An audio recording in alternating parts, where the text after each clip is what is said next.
Hello बच्चों, आज मैं आपके लिए again three positions of place लेके आई, यानी कि स्थान जो होता है, कोई भी जगह है उसकी पोजीशन कहाँ पर है वो हम प्री पोजीशन से बताते हैं। कल मैंने आपको वर्कशीट करवाई थी, बट आज मैं आपको कुछ प्री पोजीशन दिखा रही हूँ और मैं आपको समझा भी रही हूँ। अगर आपको कल की तरह याद होगा तो आप मुझे खुद से भी जवाब दे पाओगे। पहले पिक्चर्स को देखो, उसके बाद प्री पोजीशन को रीड करो और बताओ कि उसका मतलब क्या होता है और वो कब और कैसे यूज होती है। तो चलो स्टार्ट करते हैं। फर्स्ट पिक्चर में देखो, एक ट्यूब है, उसके पीछे क्या है? बॉल। तो कौन सी प्रीपोजिशन है? BEHIND, behind. बिहाइंड मींस पीछे। जैसे कि आप देख भी सकते हो कि बॉल कहाँ है, इसके बिल्कुल पीछे ही है, तो इसलिए हमें पता चला कि ये कौन सी प्रीपोजिशन है? पीछे की, बिहाइंड। कि जब हम किसी चीज के पीछे हो या कोई भी चीज किसी के पीछे हो तो उसके लिए हम कौन सी प्रीपोजिशन यूज करेंगे? बिहाइंड। नेक्स्ट है क्यूब है, इसके सामने बॉल है और प्रीपोजिशन दी हमें इन फ्रंट ऑफ, ही सामने। देखो क्यूब के बिल्कुल सामने बॉल रखी हुई है, तो इसलिए हमने कौन सी प्रीपोजिशन यूज किया? इन फ्रंट ऑफ, ही सामने।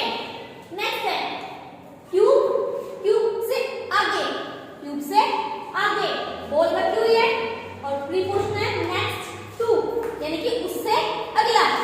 नेक्स्ट टू मींस उससे अगला, कि कोई चीज है और उससे आगे हम हैं। नेक्स्ट, अब आपको दो क्यूब दिखेगी, उनके बीच में बॉल है। लास्ट क्लास में आपको बताया था कि कहां पर थी वो? दो बॉक्स के बीच में कैट थी, याद है आपको? Very good. अगर आपको याद है तो बताओ मुझे कौन सी प्रीपोजिशन थी ये? Between, between. Very good. और आप देख भी सकते हो कि दोनों क्यूब के बीच में है बिल्कुल बॉल, तो यानी कि बिटवीन।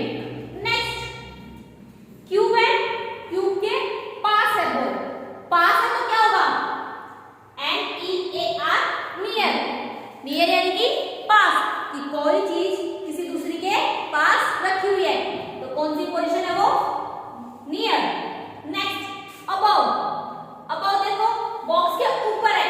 कल मैंने आपको समझाया था अबव, ऑन, दोनों प्रीपोजिशन ऊपर के लिए यूज होती है, पर दोनों में डिफरेंस था। वो क्या था? दोबारा मैं तुम्हें समझा रही हूँ और आप एक बार देखोगे तो देखो यहाँ पर हमारी ऑन की प्रीपोजिशन भी आई हुई है। तो अब आप इन दोनों को देखकर ध्यान से समझना कि इनके बीच में डिफरेंस क्या होता है।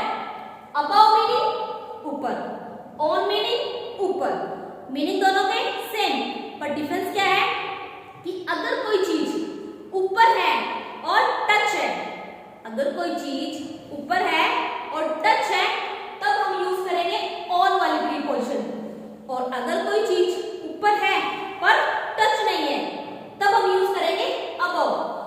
और आप देख सकते हो कि दोनों पिक्चर्स में इसमें क्यूब से बिल्कुल टच है बॉल, इसीलिए कौन सी प्रीपोजिशन है? ऑन। और इसमें क्यूब से ऊपर है, बिल्कुल भी टच नहीं है, इसलिए कौन सी प्रीपोजिशन है? अबव। तो बच्चों आप इसमें कंफ्यूज ना हो, इसलिए बस पिक्चर को ध्यान से देखो कि कहां पर है कि हमें ऑन यूज करना है या अबव। अगर टच है तो ऑन और अगर टच नहीं है तो अबव। नेक्स्ट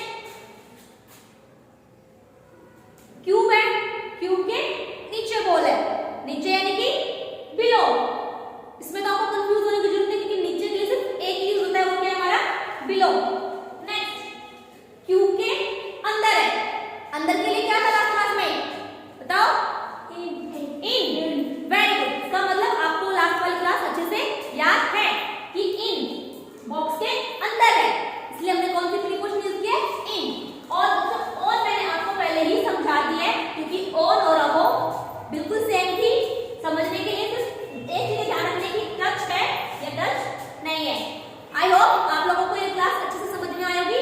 लास्ट क्लास और इस क्लास को देखकर आप प्रीपोजिशन में अच्छे से लर्न कर सकते हो और अपने फ्रेंड्स को शेयर करो, उन्हें भी समझाओ कि कैसे वो कंफ्यूज ना हो किसी चीज की प्रीपोजिशन को पहचानने के लिए कि कौन सी पोजीशन उसकी है या कौन सी नहीं है।